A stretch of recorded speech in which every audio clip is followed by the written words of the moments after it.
Well, somebody had asked me in the comments once uh, how much wood I burn in a year, how much I have stacked up. And I really don't know. I don't I don't work it that way. A lot of people they'll cut their year's firewood like a year ahead of time even, and it's stacked up and it sits there. Uh, the old way it's figured it used to be the size of your structure you could kind of guesstimate how much wood you needed because like say if you had a 12 by 20 cabin, you should have a 12 by 20 wood pile. They kind of work out to be about even. It's a little different now, there's different methods of construction. But I just cut wood all winter. Well, not all winter. I usually, I'll have wood cut ahead in case something should come up. But I certainly don't have my whole season cut. If I have a month ahead, would be a little surprising. I would get kind of lazy then, I guess. I cut wood all winter, except for when it's really cold. And then I have a fallback position. I'm great on the fallback positions, but I have lengths of wood piled by home that if I can't get out and cut wood, if the snow gets too deep or it just too long a stretch of cold, I've got that to fall back on. But I normally, I don't cut in the stream bottom right by my place because I know I can always get that out of there even if I have to sled it out by hand or I can sled it out with the dogs. But for my normal wood cutting, I go further back as long as I can get back there. And that's what I'm doing today, is cutting more. This is ash. And this one is one of them cases where, I've said before, 2 saws. You don't go with one. Because this one, well, although it didn't look it, I had suspicions that it might be rotten in the middle. There's a core to it. Usually on ash, they'll start rotting from the top, but this one wasn't. This one was from the bottom.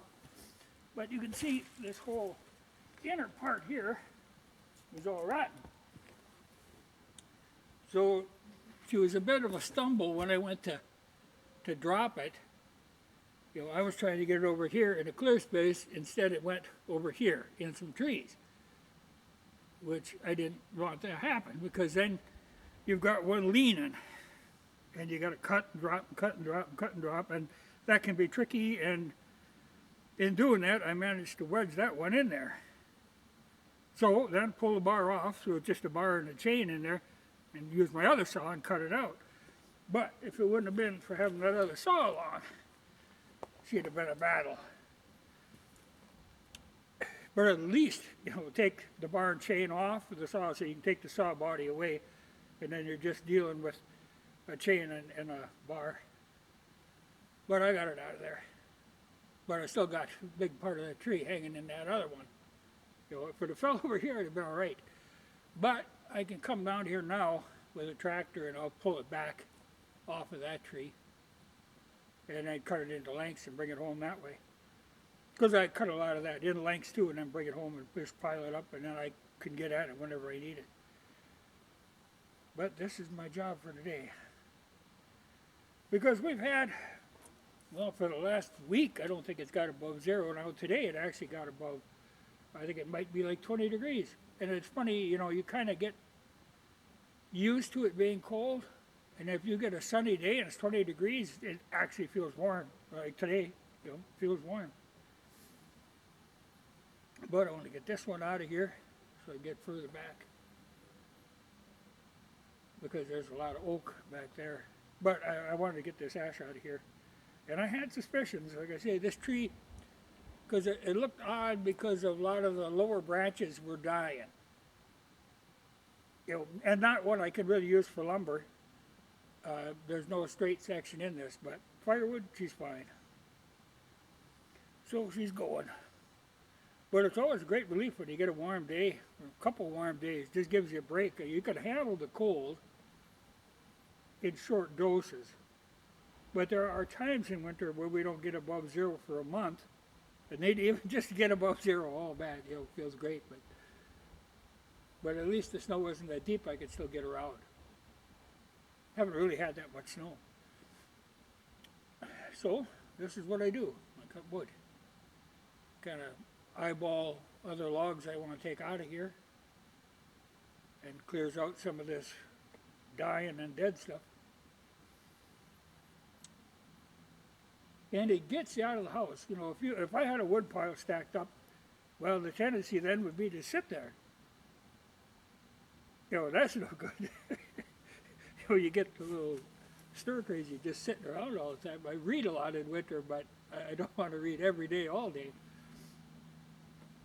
I did just the other day, 2 or 3 days ago.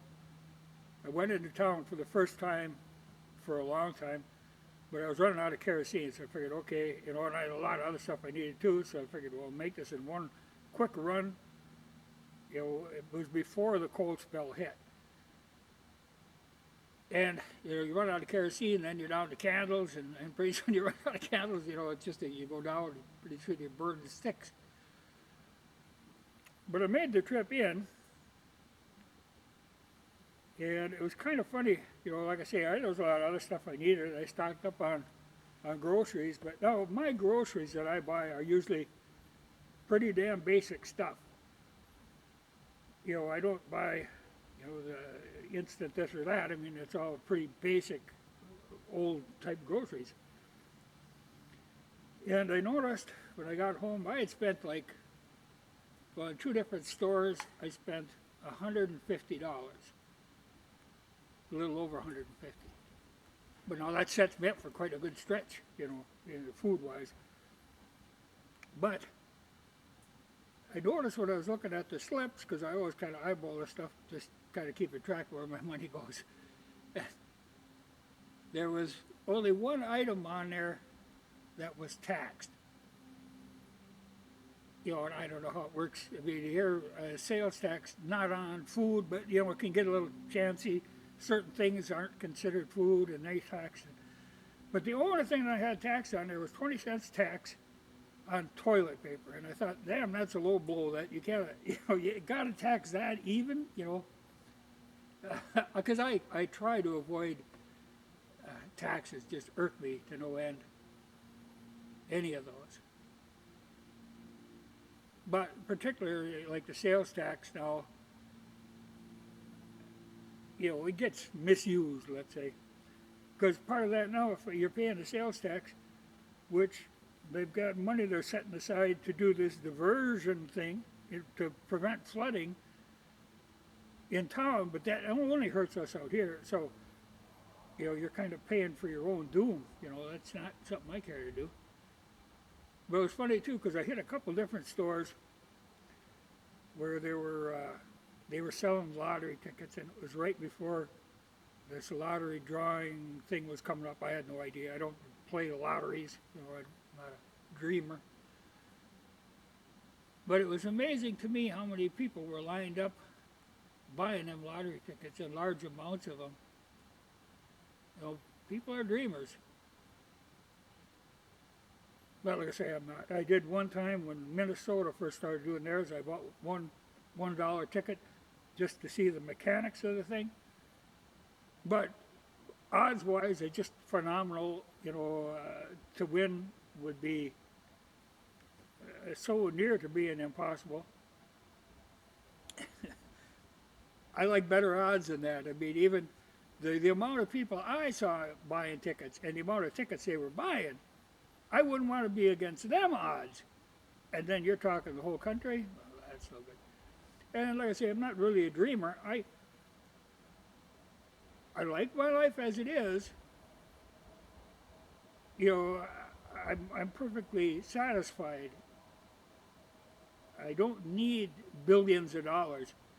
Particularly, like say, if you want it, your government is going to run off with half of it. Well, that I wouldn't care for. So I just don't get involved in that at all. I sleep better that way. Not dreaming of luxury yachts and stuff. I don't need a new car. I got the ideal vehicle for me. I don't. But people live miserable, stressful lives, and so they dream. But okay, when you talk about this gun control stuff too, well, I shouldn't go into that now, but it irks me. They're going to try to make it harder for people to get guns. They think this is going to keep them out of the hands of the nuts.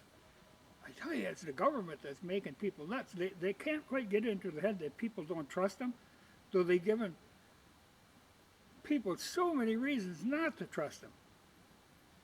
And then they try to do this like it's for your own good. It's not for your own good. And that Second Amendment wasn't made for people like me to be carrying guns out here. The Second Amendment was made to be able to fight back on the tyranny, against the tyranny of your government, your own government. It was to keep them in line, not to keep you in line, not to defend yourself from burglars. That's taken for granted. But it's to keep your government in line. So anything they do on that, it's not for your own good. It makes me worry about, part of this New Deal, which was put through in a horrible way, the worst possible way, which I hope come back to haunt him. But you're going to see a change in the curio and relics licensing. Now, I've never done that. You can get that firearms license that then you can order them and they can be shipped directly to you on anything that's classified as a curio and relic. But I didn't get that license. Well, there's a fee involved, but what I didn't like immediately, I thought, okay, then you have to keep track of all these. You have to keep the paperwork on them. And if you transfer them to somebody else, you have to keep track of where all these guns are and what happens to them. And you're kind of held responsible for this. Well, I don't normally, guns don't leave me. If I get a gun, it stays with me. But just the idea that they have the right to demand to see all of your paperwork, and part of it is now there's got to be quite a, when you think curio and relics, you'll think of old, decrepit guns, but I mean even an SKS now is a curio and relic, so it's getting, they're pretty more modern guns in that classification. But that's why I decided not to get one, that license, because I know a lot of people do, but I think that could come back to haunt you. I just don't want to give them that toe in the door.